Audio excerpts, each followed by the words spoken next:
ভাৰতীয় বেংকবিলাকে অসমবাসীক কৰি অহা প্ৰবঞ্চনাৰ বিৰুদ্ধে গৰজি উঠিল কৃষক মুক্তি সংগ্ৰাম সমিতি। অসমত ঋণ প্ৰদান 100% কৰাৰ দাবীত বুধবাৰে কৃষক সংগঠনটোৱে ঘেৰাও কৰে ভাৰতৰ প্ৰধান বেংক ষ্টেট বেংক অৱ ইণ্ডিয়াৰ স্থানীয় প্ৰধান কাৰ্যালয়। দিছপুৰস্থিত কাৰ্যালয়ত পুৱাৰে পৰা কৃষক সংগঠনটোৱে প্ৰতিবাদী কাৰ্যসূচী আৰম্ভ কৰে। অখিল গগৈৰ নেতৃত্বত সমিতিৰ সদস্যসকলে বেংকৰ প্ৰতাৰণাৰ বিৰুদ্ধে বিভিন্ন শ্লোগান দি পৰিৱেশ উত্তাল কৰি তোলে। প্ৰতিবাদী কাৰ্যসূচী সম্পৰ্কে সমিতিৰ সভাপতি অখিল গগৈয়ে কয়, মূলতঃ দুটা দাবীৰ ভিত্তিত এই আন্দোলনৰ কাৰ্যসূচী গ্ৰহণ কৰিছোঁ। প্ৰথম দাবীটো হ'ল যে সৰ্বভাৰতীয় পৰ্যায়ত যেতিয়া 78% ঋণ প্ৰদান কৰা হয়, 100 টকাৰ ভিতৰত 78 টকাই ঋণ দিয়া হয়, সেই সময়ত অসমত কেৱল 37 টকাহে ঋণ প্ৰদান কৰা হয়। অসমৰ ধন 2012 চনত 42,000 কোটি টকা বাহিৰলৈ লৈ যোৱা হৈছে অসমৰ জমা ধন। আমি কৈছোঁ যে অসমৰ জমা ধন অসমতে ঋণ দিয়াৰ ব্যৱস্থা কৰিব লাগে। 2 নম্বৰ কথাটো হ'ল যে অসমত যিটো ঋণ দিয়ে 100 টকাত 37 টকাৰ যে ঋণ দিছে তাৰে বেছিভাগ কেৱল 2 নম্বৰী মাফিয়া ব্যৱসায়ীবিলাকক দিয়া হৈছে।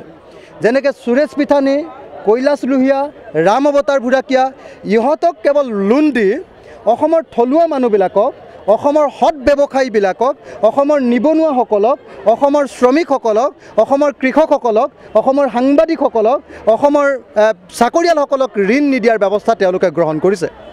আৰু অসমত ঋণ দিওঁতে ইমান ঘোচ লোৱা হয়, ইমান দুৰ্নীতি কৰা হয়, তাক বন্ধ কৰিবৰ কাৰণেও দাবী উত্থাপন কৰিছোঁ। গতিকে আমাৰ প্ৰধান দাবীটো হ'ল যে কেৱল পৃথানী বা লোহিয়াক ঋণ দিলে নহ'ব, অসমৰ থলুৱা মানুহক, অসমৰ উদ্যোগীক, অসমৰ সকলো মানুহক ঋণ দিব লাগিব।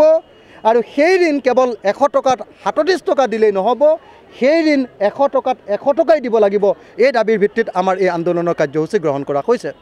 আজি আমি ষ্টেট বেংক অৱ ইণ্ডিয়াৰ লোকেল হেড অফিচত ধৰ্ণা কাৰ্যসূচী ৰূপায়ণ কৰিছোঁ। ইয়াৰ পৰৱৰ্তী সময়ত বেলেগ বেলেগ বেংকবিলাকত আমি ধৰ্ণা কাৰ্যসূচী ৰূপায়ণ কৰিম। আৰু ইয়াৰ জৰিয়তে ষ্টেট বেংকৰ জৰিয়তে আজি ৰিজাৰ্ভ বেংক অৱ ইণ্ডিয়াৰ গভৰ্ণৰলৈ আমি স্মাৰকপত্ৰ প্ৰদান কৰিম আৰু ষ্টেট বেংকৰ চেয়াৰমেনলৈ আমি স্মাৰকপত্ৰ প্ৰদান কৰিম। আৰু লগতে ভাৰতবৰ্ষৰ যিমান কমাৰ্চিয়েল বেংক আছে সমস্ত কমাৰ্চিয়েল বেংকৰ হেডবিলাকলৈ আমি আজি স্মাৰকপত্ৰ প্ৰদান কৰি জনাই দিম যে অসমত যদি ঋণ প্ৰদান কৰা নহয়, অসমত যদি CD ৰেচিঅ' বৃদ্ধি কৰা নহয়, অসমৰ খেতিয়কক যদি ঋণ দিয়া নহয়, তেতিয়াহ'লে অসমত কোনো কমাৰ্চিয়েল বেংকক ব্যৱসায় কৰিবলৈ অনুমতি দিয়া নহ'ব। কৃষক মুক্তিৰ প্ৰতিবাদত সেও মানি SBIৰ খেতিয়ক কাৰ্যালয়টোৰ জেনেৰেল মেনেজাৰ ওলাই আহি প্ৰতিবাদী নেতৃত্বৰ লগত কথা পাতে। কৃষক নেতা অখিল গগৈয়ে তেওঁলোকৰ অভিযোগ কৰ্তৃপক্ষক অৱগত কৰে আৰু ৰিজাৰ্ভ বেংকলৈ প্ৰেৰণ কৰিব লগা স্মাৰকপত্ৰ প্ৰদান কৰে। কৃষক সংগঠনটোৰ অভিযোগ শুনাৰ পাছত ষ্টেট বেংক অৱ ইণ্ডিয়াৰ কৰ্তৃপক্ষই সংবাদ মাধ্যমক কয়, मैं अखिल गोगोई जी की प्रशंसा करता हूं कि इतने लोगों को इस गर्मी में ला करके बिठाया। इनकी नेतृत्व की क्षमता की मैं प्रशंसा करता हूं। यह मेमोरेंडम जो मुझे मिला है भारतीय स्टेट बैंक की ओर से, मैंने इसे ले लिया है और इस पर हम लोग विवेचना करेंगे। 3 बातें जो कि मैंने गोगोई जी के भाषण से जानी, उसमें एक बात थी कि हमारे ब्रांच के ब्रांच मैनेजर्स का बिहेवियर फार्मर्स के प्रति अच्छा नहीं है, रूड है।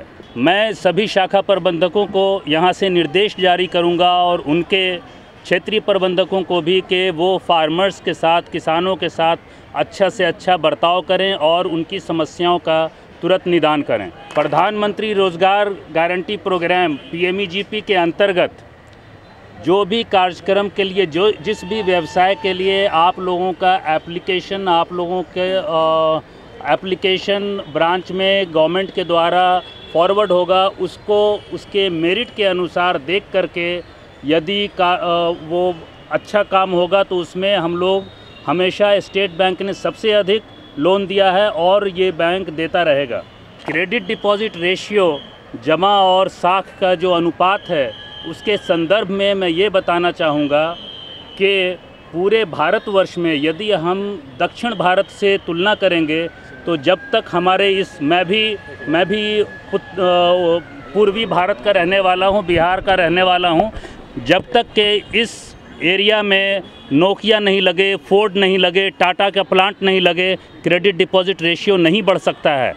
अगर बड़े बड़े उद्यमियों को, बड़े बड़े इंडस्ट्रीज़ को जो लोन दिया गया है उनको बम्बई, महाराष्ट्र, तमिलनाडु, आंध्रा के इससे हटा दिया जाए तो कृषि के प्रति उनका भी क्रेडिट डिपॉजिट रेशियो ऐसे ही 35-40% है। इन सभी बातों के बावजूद स्टेट बैंक ऑफ इंडिया पूरी तौर पे कटिबद्ध है कि अपने किसान भाइयों को, बहनों को अधिक से अधिक ग्रामीण क्षेत्र में जाकर ऋण दे। बैंक কৰ্তৃপক্ষৰ প্ৰতিশ্ৰুতি প্ৰদান কৰাৰ পাছত কৃষক নেতা অখিল গগৈয়ে সংবাদ মাধ্যমক কয়, আজি প্ৰথমবাৰৰ কাৰণে অসমৰ ইতিহাসত কেইবা হাজাৰো জনতাই আহি উত্তৰ পূৰ্বাঞ্চলৰ এটা lead bank state bank of ইণ্ডিয়াৰ ৰিজনেল হেড অফিচত আজি ধৰ্ণা কাৰ্যসূচী ৰূপায়ণ কৰিছিলে এই বুলি যে কিয় অসমত জমা হোৱা ধন অসমতে বিনিয়োগ কৰা নহয়, কিয় প্ৰত্যেক বছৰে ৭২,০০০ কোটি টকা বাহিৰলৈ পঠিয়াই দিয়া হয়।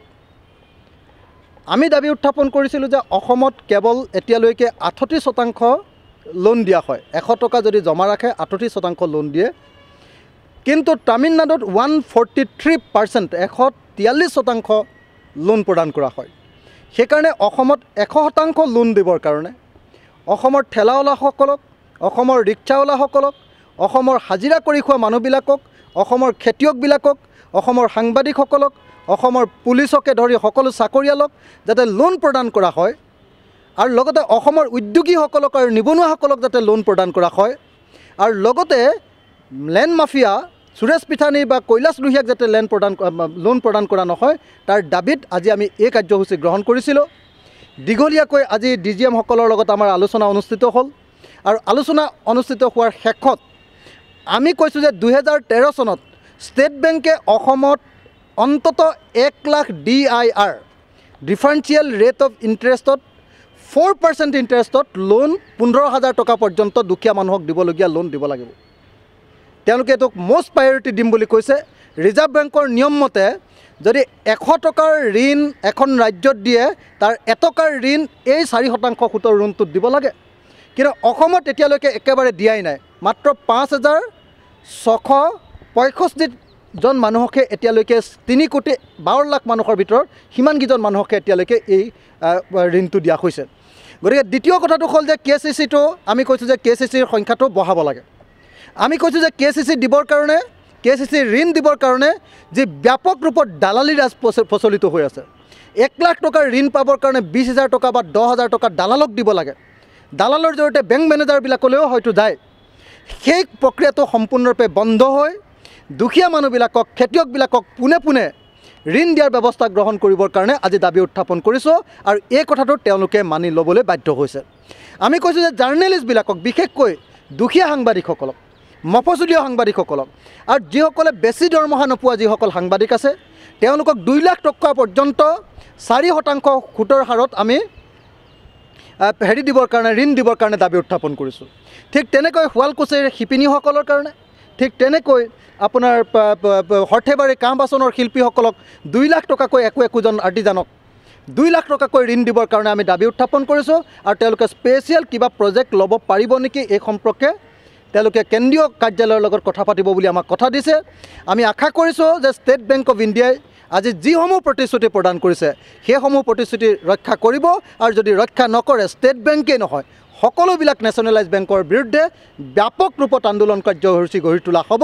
আৰু আমি ভাবোঁ যে অসমৰ টকা অসমতে ইনভেষ্ট হৈ বাহিৰলৈ লৈ গ'লে অসম কেতিয়াও উন্নত নহ'ব। এই কথাটো অসমৰ প্ৰত্যেকজন মানুহে বুজি পোৱা দৰকাৰ। কৃষকসকলে আশা প্ৰকাশ কৰে বেংকসমূহে এতিয়া নিজৰ দায়িত্ব সুচাৰুৰূপে পালন কৰিব। ভিডিঅ' জাৰ্নেলিষ্ট সুশান্ত দাসৰ সৈতে অমৰদীপ গগৈ, চেণ্টিনেল নিউজ, গুৱাহাটী।